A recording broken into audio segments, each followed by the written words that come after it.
Como uma pessoa vira lenda? O que acontece na vida dos poucos que são elevados à grandeza? É difícil saber. Mas em toda a história, há apenas um pequeno número de figuras que realmente se sobressaíram. E nenhuma é tão brilhante quanto Napoleão Bonaparte.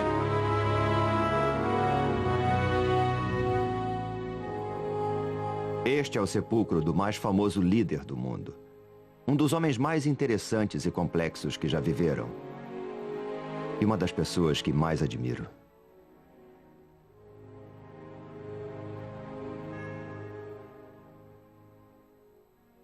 Napoleão Bonaparte está enterrado aqui.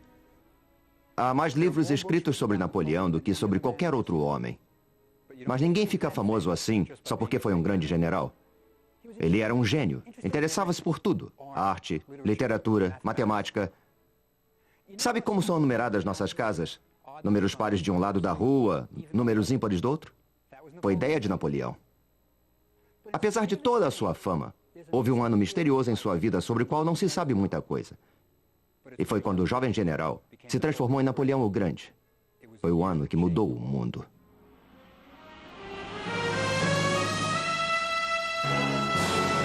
A obsessão de Napoleão. Egito. Nossa história começa há 200 anos, no Egito. Uma terra quase desconhecida pelos europeus da época. Era um país que havia perdido contato com o seu passado glorioso. Seus enormes templos e monumentos estavam envoltos em mistério. Ninguém conseguia decifrar seus antigos documentos. Na época de Napoleão, o Egito era um país islâmico.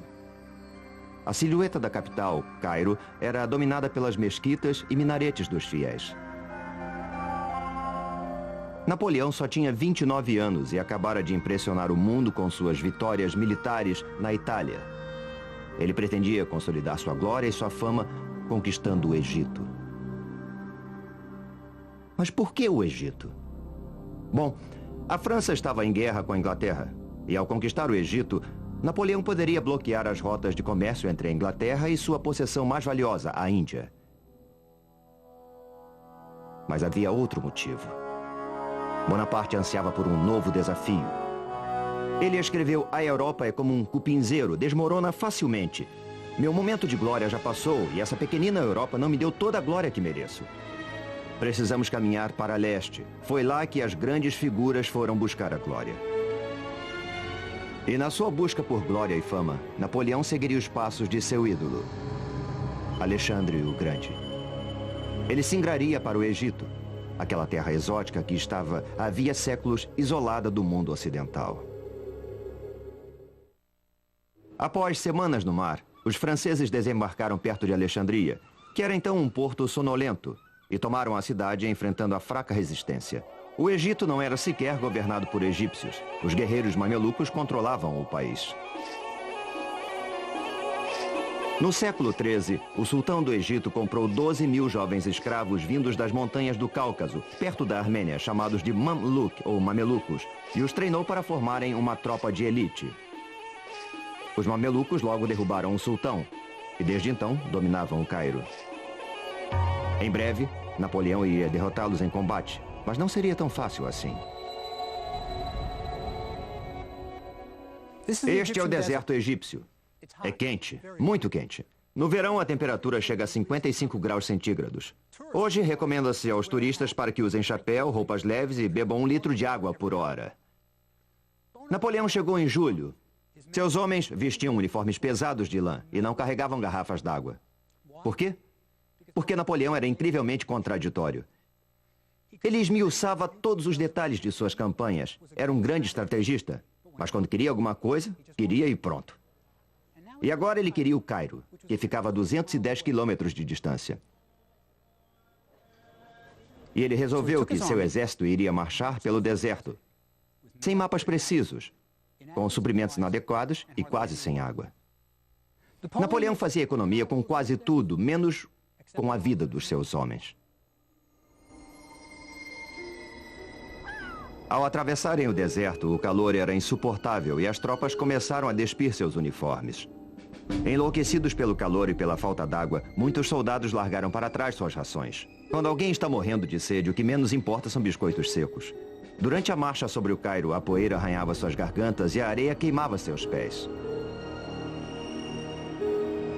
Para piorar seu sofrimento, eles viam brilhando à distância lagos e poças que, de fato, não estavam lá. Os soldados chamavam essas ilusões de miragens, uma visão falsa. Atormentados pela possibilidade de beber água e descobrir que era uma ilusão, alguns homens perderam a razão e se suicidaram. Os poços que eram realmente encontrados eram esvaziados em questão de minutos. O sargento François registrou: mais de 30 soldados morreram em volta daqueles poços. Quando os soldados finalmente chegaram ao Nilo, debandaram e se atiraram na água. Alguns caíram na água com suas roupas e armas, boiando e nadando durante horas, bebendo quanto podiam. Em seguida, empanturraram-se de melões que encontraram em plantações próximas. Quando atingiram o Cairo, muitos sofriam de disenteria. O exército havia deixado a costa do Egito há 3 semanas e agora se preparava para a batalha. A linha de defesa dos mamelucos ficava a cerca de 1,5 km dos franceses. Atrás deles estavam as grandes pirâmides. À esquerda, as mesquitas brilhavam na silhueta da cidade do Cairo. Às 2 da tarde, no auge do calor do dia, o exército francês se preparou para enfrentar os mamelucos.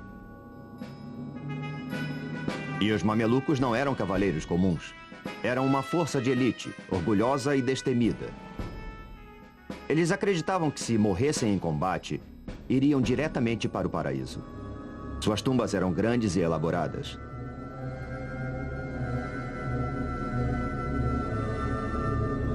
Napoleão deu ordens para que suas divisões se colocassem em formação quadrada, tradicional. Rifles apontados para fora, suprimentos e cavalaria ao centro e artilharia nos 4 cantos. A Batalha das Pirâmides foi inédita. Pela primeira vez na história, um exército profissional europeu enfrentava uma força oriental de elite. A batalha poderia ser intitulada O Leste enfrenta o Oeste. Os mamelucos estavam preparados e confiantes. Trajando roupas exóticas e armados com punhais, rifles, machados de batalha e pistolas, os mamelucos pareciam uma força imbatível. Napoleão sempre soube como inspirar seus homens.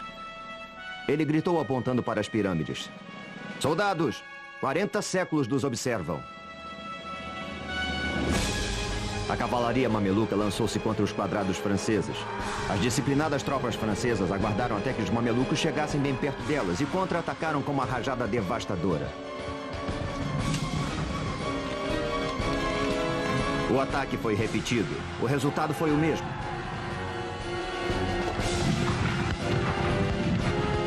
Os cadáveres dos mamelucos cobriram o campo de batalha. Os despojos pertencem ao vencedor e os soldados franceses estavam decididos a pilhar. Eles limparam os mamelucos caídos de suas joias, ouro, prata e recolheram suas belas armas. Era o prêmio que recebiam por tudo que tinham sofrido. As coisas pareciam ir muito bem. Napoleão havia conquistado o Egito. Bem, Bonaparte havia capturado o Cairo e seus oficiais logo ocuparam os palácios abandonados pelos mamelucos, às vezes herdando até seus haréns. De certa forma, o Cairo de 200 anos atrás era composto por 2 cidades. Havia o Cairo das multidões, lotado de bazares atraentes que ofereciam produtos exóticos de todo tipo, de incenso à mirra. Os artesãos faziam cestos, tapetes, cerâmica. Os soldados franceses ficaram fascinados com os mercados cobertos e trocavam os botões de suas túnicas por mercadorias. Além dos badulaques ao mesmo tempo estranhos e maravilhosos do bazar, havia o mercado de escravos, onde, pelo valor de 1 mês de salário, você podia comprar uma jovem escrava. E havia também o glorioso Cairo dos mamelucos, cujos misteriosos palácios eram cheios de quartos secretos.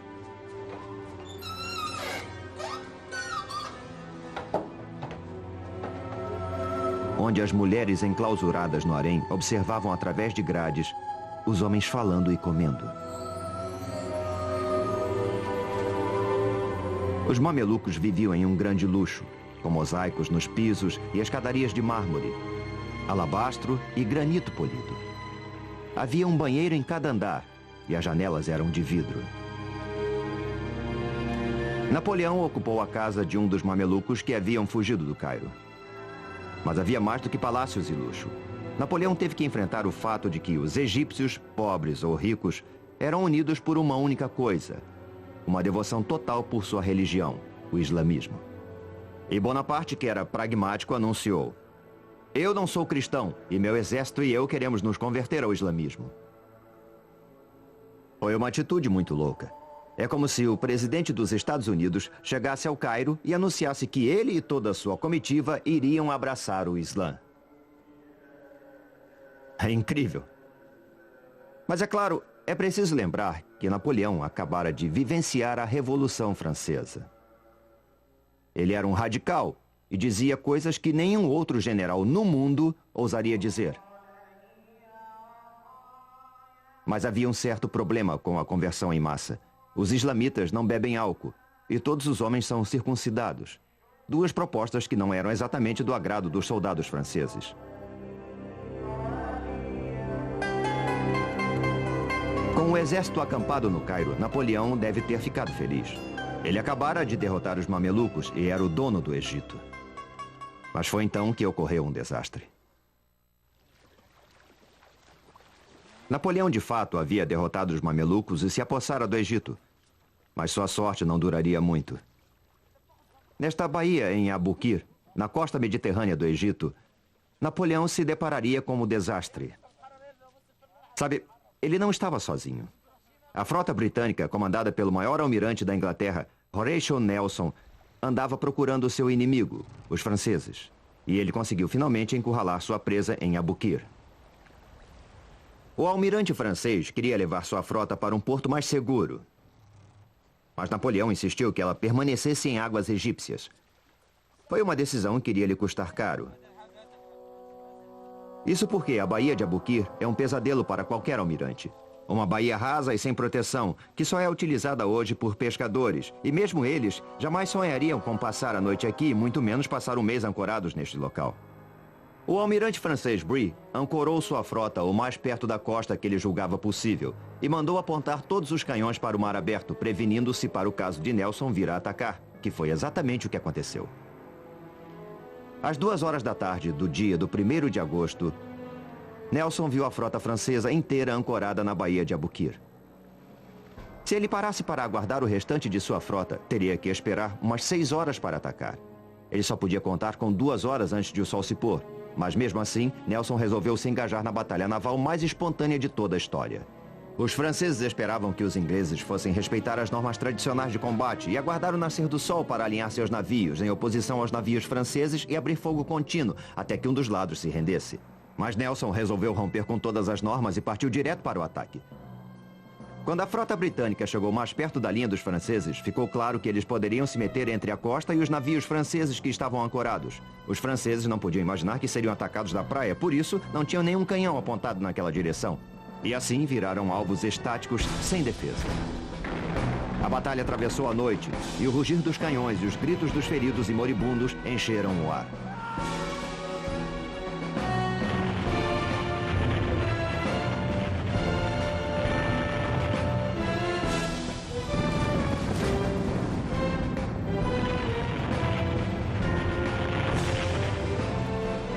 O Lorient, que era o maior navio do mundo com 120 canhões, estava prestes a perecer. Estava em fogo e havia sido pintado recentemente, o que fazia com que fosse ainda mais inflamável. Quando o fogo atingiu seus paióis de pólvora, ele explodiu e o estrondo pôde ser ouvido a 80 quilômetros dali. Era o som mais forte que eles já haviam escutado. E os marinheiros de ambos os lados sustaram o combate por 10 minutos. Quando a batalha terminou, Nelson declarou: "Vitória não é uma palavra forte o suficiente para descrever esta cena. Foi a batalha mais decisiva da história naval. Foi a Pearl Harbor de Napoleão." Nelson era estritamente um marinheiro e não tinha intenção de lutar em terra. Ele destruíra os navios de guerra de Napoleão e a partir de então seria difícil para os franceses receber suprimentos ou reforços de tropa da França. Ele comentou secamente: "O exército deles está numa enrascada e não vai conseguir sair dela." E ele zarpou dali, deixando os franceses encalhados no Egito.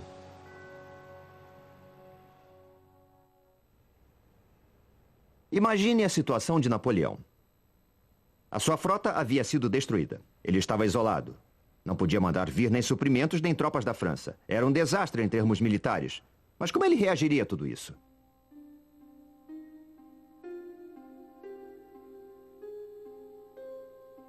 Ele funda um instituto de estudos científicos no Egito. Ele não é um soldado como os outros. Ele é um general com uma tremenda força de vontade e enorme habilidade intelectual. O Instituto de Napoleão foi constituído por cientistas, pesquisadores e artistas que ele havia trazido consigo para estudar todos os aspectos do Egito. Um dos favoritos era Vivant Denon, o artista que ajudou Napoleão a levar a arte italiana para a França durante a campanha da Itália. Aos 55 anos, Denon era um dos membros mais velhos da campanha do Egito, mas não se importava com as balas zunindo sobre sua cabeça enquanto fazia esboços dos templos. E havia também o general Caffarelli, que comandava o batalhão de engenharia. Ele havia perdido uma perna lutando na Alemanha e andava por todo lado com uma perna de pau. Napoleão gostava de sua animação e levava Caffarelli para onde fosse. Na primeira reunião do Instituto, Napoleão, que era o vice-presidente, sugeriu assuntos para pesquisa, tais como: haverá formas de melhorar o pão? Era o francês falando. Haverá matéria-prima para a pólvora no Egito? Era o soldado falando. Como podemos melhorar o sistema legal do Egito? Era o filósofo falando. Mas os cientistas podiam escolher o que investigar, e mesmo os mais tímidos preferiam explorar as pirâmides a estudar fornos de pão. Fundado o Instituto, Napoleão estava agora pronto para visitar as pirâmides. E certamente mostraram a ele uma múmia, como fazem com todos os turistas. Quando Bonaparte visitou as pirâmides, ele deve ter se impressionado.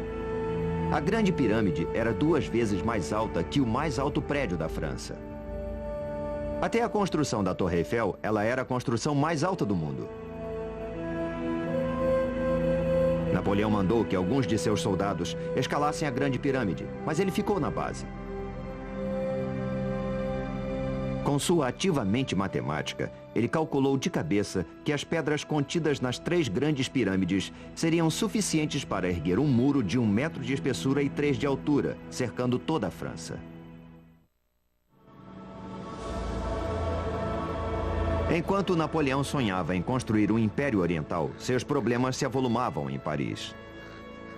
Estava para estourar um escândalo que o atormentaria pelo resto de sua vida.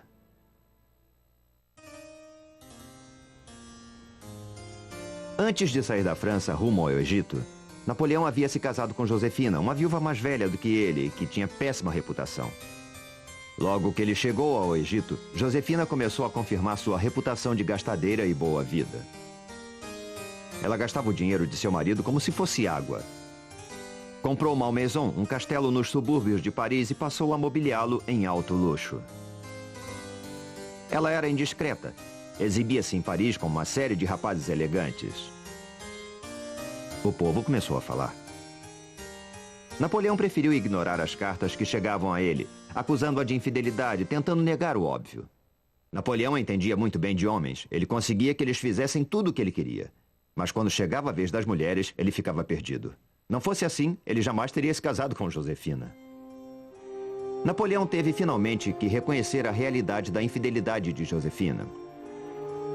Aborrecido com as travessuras de Josefina, Napoleão logo encontrou guarida nos braços de Pauline Fourré, que tinha 20 anos e era casada com um de seus tenentes. O tenente Fourré foi transferido para Paris e Pauline mudou-se para uma mansão vizinha de Napoleão. Enquanto o amor florescia entre o casal, o Instituto Científico iniciou seus estudos sobre o Egito.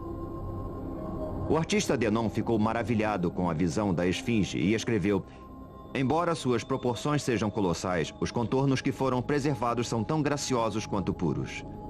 A expressão da face é gentil, graciosa e serena. A boca, com lábios grossos, tem uma curva sensual e um acabamento realmente admirável. É como se ela estivesse viva. Denon queria ver o restante do Egito e acompanhou o exército francês que perseguia os mamelucos ao sul. Ele seria o primeiro europeu a fazer imagens dos monumentos do sul que remontam ao passado remoto do Egito. Ele teria sorte de se maravilhar com os grandes templos, em Karnak e em Luxor. de desenhar as misteriosas esculturas do Vale dos Reis e de apreciar os colossos de Memnon. Ele registrou tudo. Seu único receio era não ter tempo ou materiais em quantidades suficientes. E, de fato, os seus lápis terminaram e ele resolveu o problema derretendo balas de chumbo e improvisando. Em inglês, a expressão lápis de chumbo persiste até hoje. Encantado com as antiguidades do Egito, Denon sempre pedia aos soldados mais tempo para desenhar os templos e as tumbas. Ele foi o primeiro artista profissional a entrar no Vale dos Reis, o lendário local de sepultamento dos faraós do Egito. Denon nunca havia visto uma paisagem semelhante. Um vale isolado de uma brancura que brilha ao sol, completamente estéril, e com o que pareciam ser cavernas cavadas nas encostas cheias de detritos. As tumbas dos reis ficavam lá dentro. Ele quase se desesperou tentando registrar as pinturas das tumbas com suas cores vibrantes. Como é possível abandonar estas preciosidades sem fazer um registro delas? Como retornar sem um desenho para mostrar? Eu implorei por um quarto de hora. Me deram 20 minutos. Uma pessoa segurava uma fita métrica sobre cada objeto para qual eu apontava, e eu pude terminar minha tarefa com graça e perfeição. Denon não era o único cientista que trabalhava no Vale dos Reis na ocasião. 2 dos membros mais jovens do Instituto, René de Villiers e Prosper Gelois, estavam lá também, aproveitando-o ao máximo.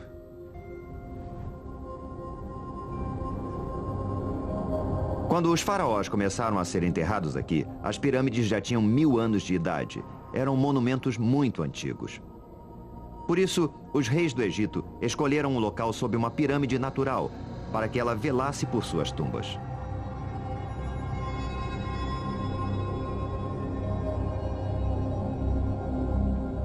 Os 2 jovens engenheiros, alegres e em busca de aventuras, subiram do Vale dos Reis para outro vale, onde não havia tumbas pelo que se sabia. Eles descobriram uma.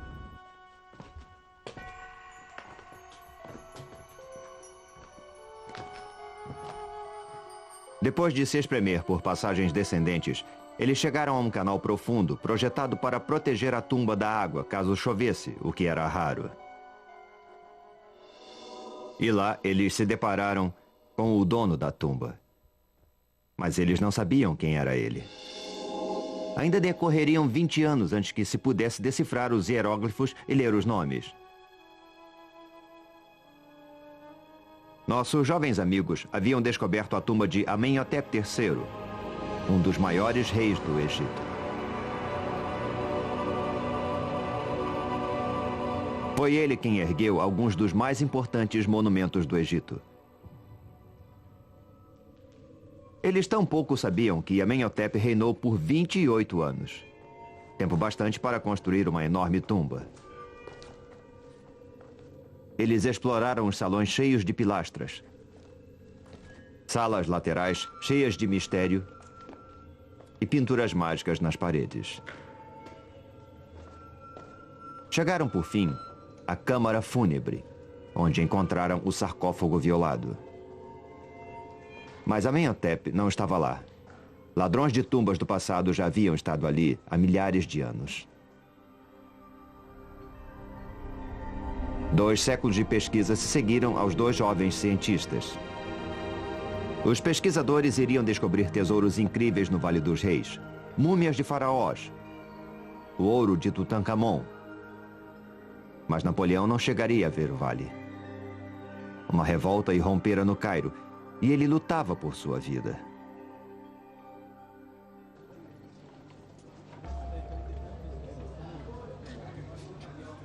Assim como hoje, os egípcios se reuniam nas casas de café do Cairo para fumar e beber o forte café turco.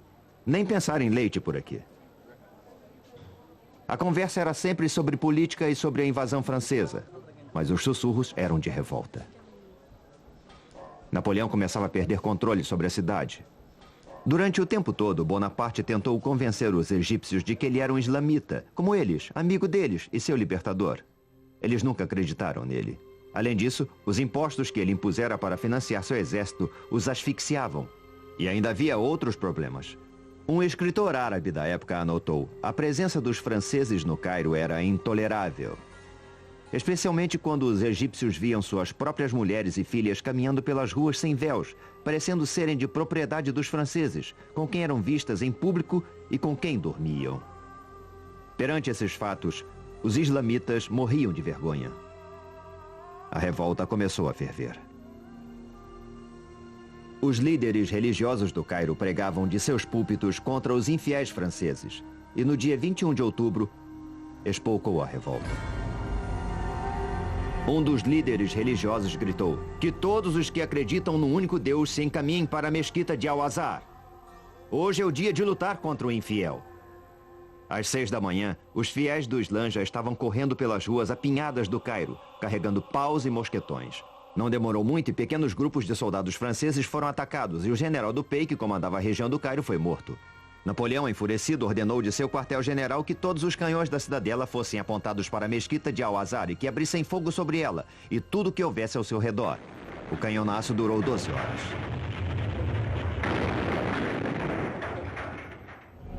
Um árabe relembrou: o bombardeio foi tão terrível que as pessoas corriam para as ruas e se escondiam em buracos.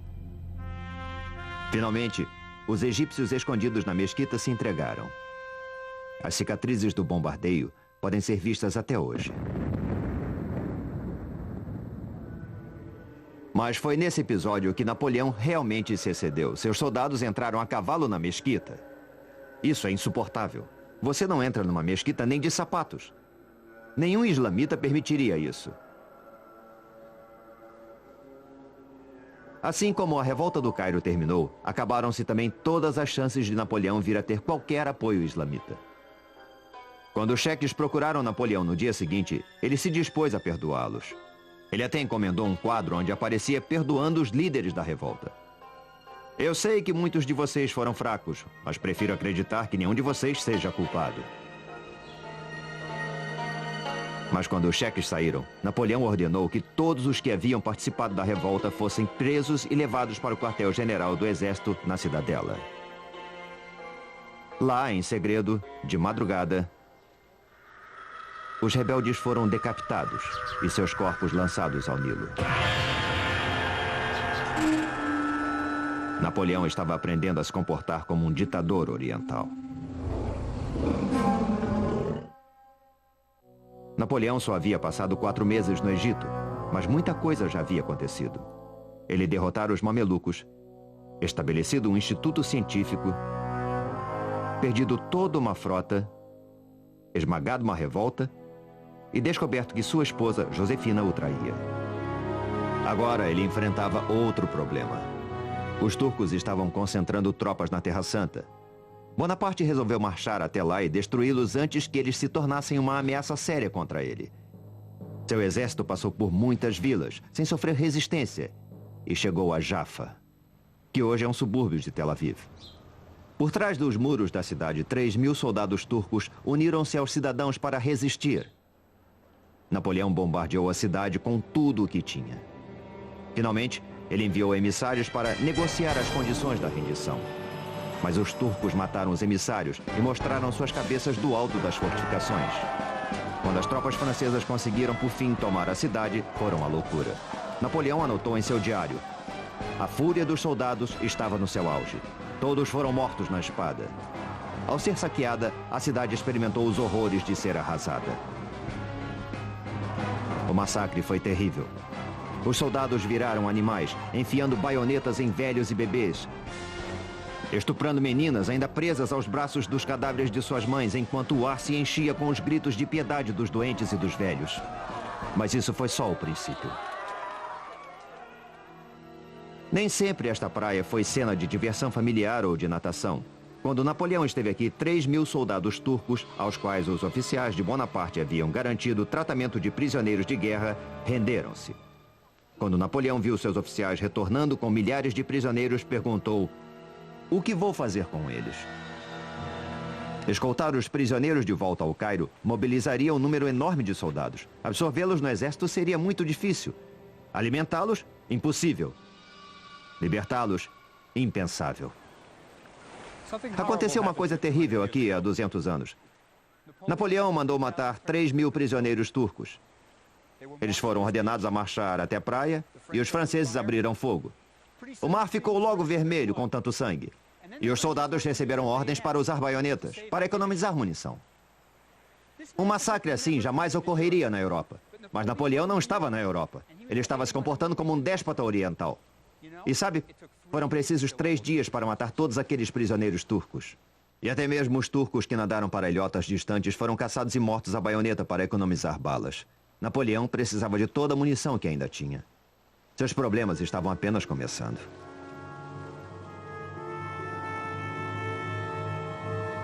Quando Napoleão penetrou na Terra Santa, a peste estava a toda força e ele perdia dezenas de soldados a cada dia.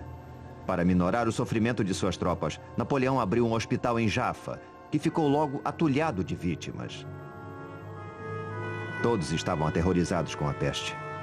A doença vinha havia séculos dizimando países inteiros.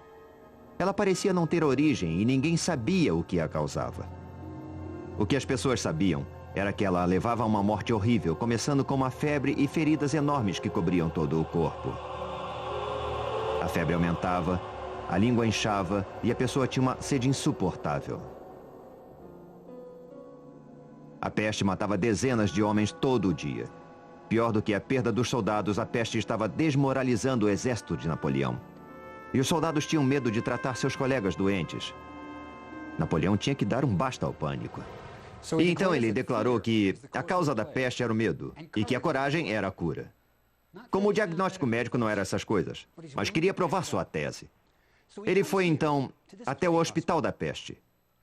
Conversou com os doentes e então, mestre dos grandes gestos que era, chocou a todos. Aos seus pés estava um cadáver asqueroso. O uniforme do soldado estava manchado pelas pústulas que haviam estourado. E o que ele fez? Ele se ajoelhou, pegou o morto em seus braços, carregou-o até um lugar mais digno para o seu repouso e o colocou lá. E se diga o que for sobre Napoleão, ele não tinha medo. Por isso, seus exércitos faziam o que ele quisesse. Mais tarde, Bonaparte faria com que esse evento fosse imortalizado numa pintura, onde o soldado morto é mostrado vivo, e o hospital aparece bem mais majestoso do que realmente era. E a lenda crescia. Por mais horrível que fosse, a peste não era o maior inimigo de Napoleão. Esse ainda estava por aparecer. Quando o exército de Napoleão chegou à cidade de Acre, teve que enfrentar um dos tiranos mais cruéis da Terra Santa, o Pachá de Dzejar, que era conhecido como o açougueiro, porque a maioria de seus serviçais era mutilada, faltava-lhes uma orelha, um olho, punição por erros. O forte do Pachá, que defendia a cidade de Acre, tinha uma posição privilegiada, com apenas um dos seus lados pesadamente fortificado, virado para a terra. Isso foi um aspecto crucial na batalha que se seguiria. Porque, veja, há apenas 2 táticas básicas quando o inimigo está protegido por um forte. A, acampar em torno do forte e esperar que o inimigo morra de fome. E B, assaltar o forte.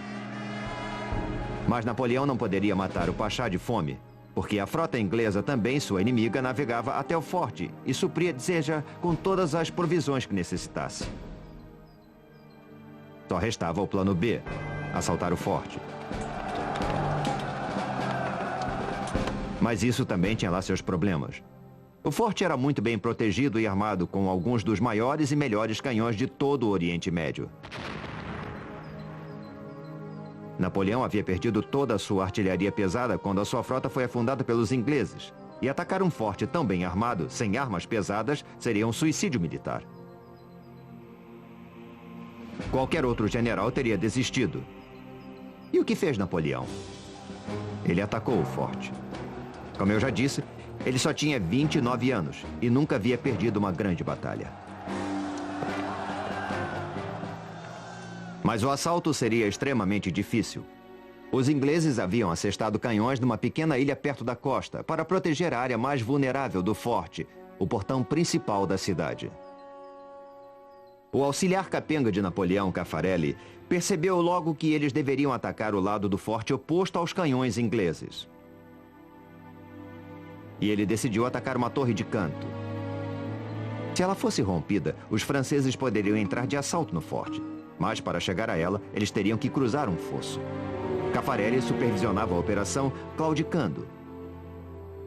Os franceses estavam acampados a uns 500 metros do fosso e um engenheiro foi enviado para reconhecer o terreno, mas foi morto por um franco-atirador, e Napoleão não conseguiu saber detalhes da profundidade nem da topografia do fosso.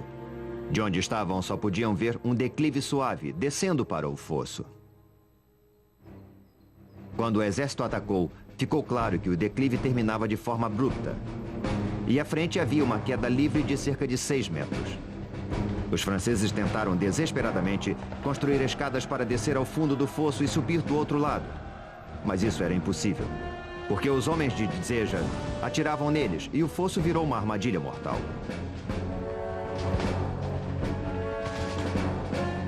Napoleão odiava situações de sítio porque as tropas eram forçadas a atacar uma pequena área. Ele gostava de batalhas que envolvessem movimentos de tropa, onde sua estratégia genial pudesse ser utilizada. O sítio não era o seu esporte predileto. E suas tropas começavam a ficar sem munição. Ele mandou imprimir uma ordem do dia especial, encorajando seus homens a penetrar no campo de batalha e recuperar balas de canhão. Cada homem era pago de acordo com o tamanho da bala de canhão que ele conseguisse recuperar. Alguns soldados com espírito empreendedor construíram uma fortificação falsa na praia, na esperança de que o Pachá ou os ingleses atirassem nela com seus grandes canhões, porque era mais fácil cavar as balas enterradas na areia e eles recebiam o dobro pelas balas grandes. O dinheiro extra era muito bem-vindo, pois havia meses que eles não recebiam seus soldos. Apesar de todos os esforços de Napoleão, a cidade de Acre não caía e chegou a notícia de que mais tropas turcas estavam se preparando para invadir o Egito. Napoleão teve que desmontar sua tenda e escapar na escuridão da noite. Ele acabara de sofrer sua primeira grande derrota em combate. Mas se você lesse a mensagem que ele enviou ao Cairo, jamais saberia disso. Arrasei o palácio de Dzéjar e as fortificações de Acre. Bombardeei a cidade com tal intensidade que não sobrou pedra sobre pedra. Exemplo perfeito de redução de perdas. O forte continua lá até hoje na costa de Israel.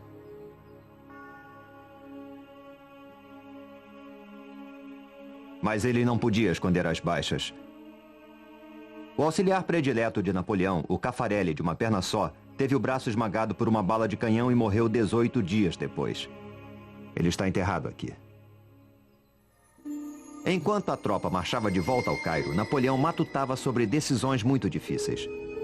Ele teve que abandonar muitos de seus homens cujos ferimentos impediam sua remoção. Os feridos que suportavam a viagem eram transportados em cavalos e camelos. Mas os canhões de campanha também tinham que ser puxados pelos animais e Napoleão não os tinha em número suficiente. Quando chegaram à cidade de Tantura, 22 canhões foram jogados ao mar, liberando mais cavalos e camelos para carregar os feridos. Um cirurgião chamado Larrey inventou uma ambulância sobre um cavalo.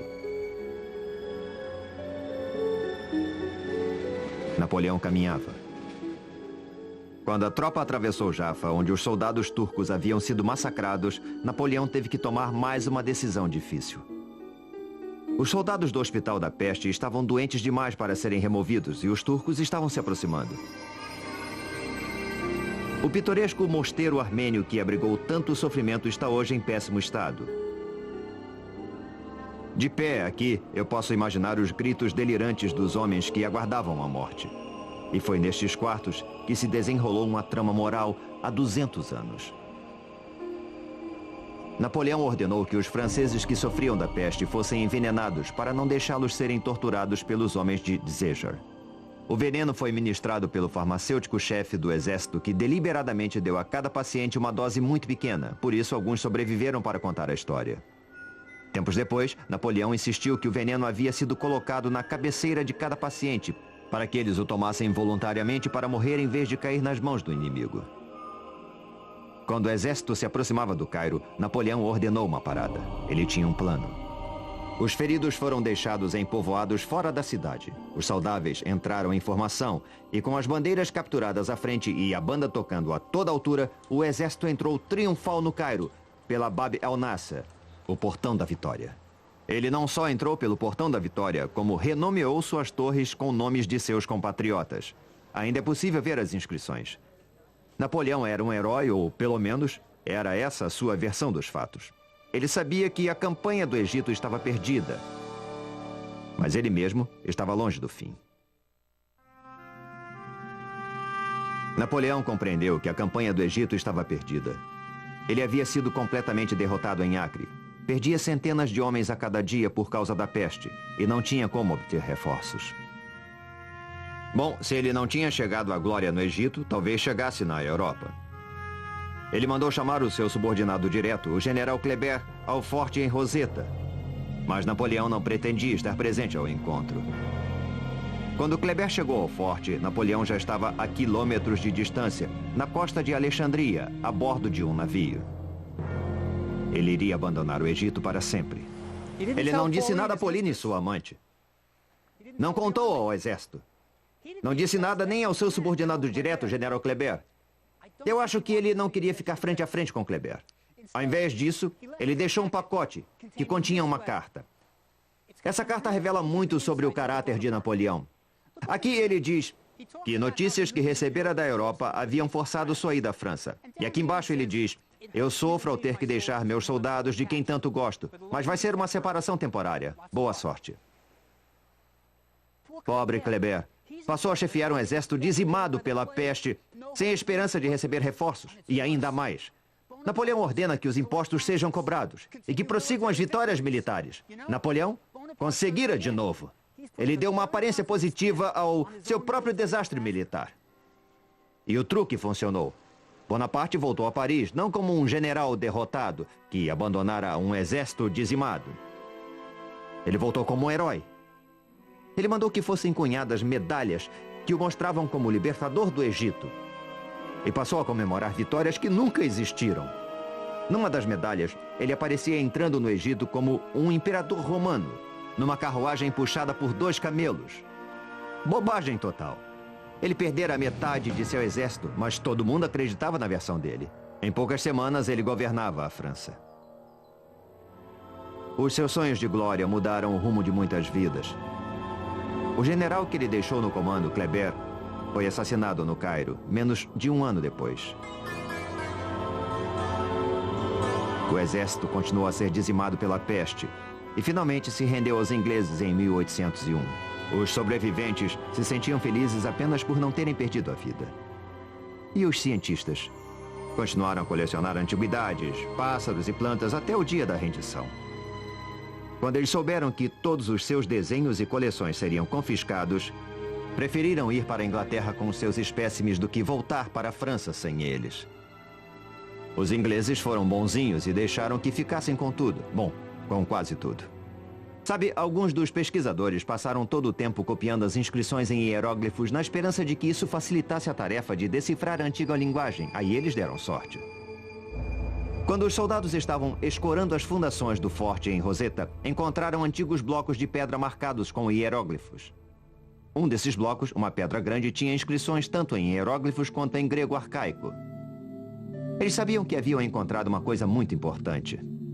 Os ingleses não deixaram que os franceses ficassem com a pedra de Roseta e a levaram para a Inglaterra, onde está até hoje no Museu Britânico.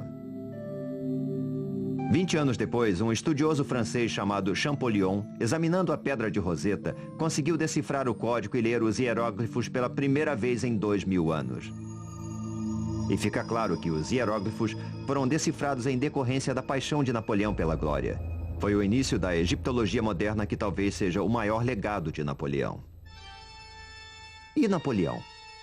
Bem, se você se lembra das aulas de história, ele acabou se coroando imperador. Mas no fim, sua impaciência e autoconfiança acabaram com ele. Assim como na campanha do Egito, Bonaparte invadiu a Rússia sem ter se preparado para o clima. Nesse caso, temperaturas de inverno que congelavam. Ele perdeu mais de 250 mil homens. Foi no Egito que Napoleão provou o poder absoluto pela primeira vez. À sombra das pirâmides, ele entendeu que podia inspirar homens a realizar tarefas quase que sobre-humanas. Foi no Egito que um jovem general chamado Bonaparte transformou-se em Napoleão o Grande. Depois de sua derrota final em Waterloo, Napoleão morreu no exílio, mas sempre quis ser enterrado na França. 20 anos depois, ele finalmente teve o seu desejo realizado. Quando seu corpo foi trazido de volta a Paris, era inverno. A temperatura estava abaixo de zero. O corpo de Napoleão atravessou as ruas numa carruagem dourada, em forma de templo, decorada nas cores púrpura e ouro. Velhos soldados, veteranos de Waterloo e das campanhas da Rússia e do Egito, se alinharam nas ruas, trajando uniformes velhos, que já não serviam para eles, para saudar seu imperador pela última vez.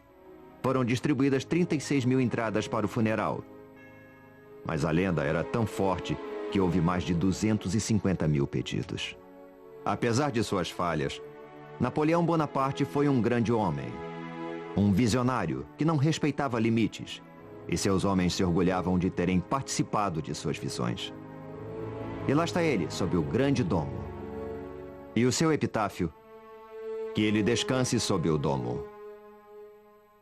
É um capacete digno da cabeça de um gigante.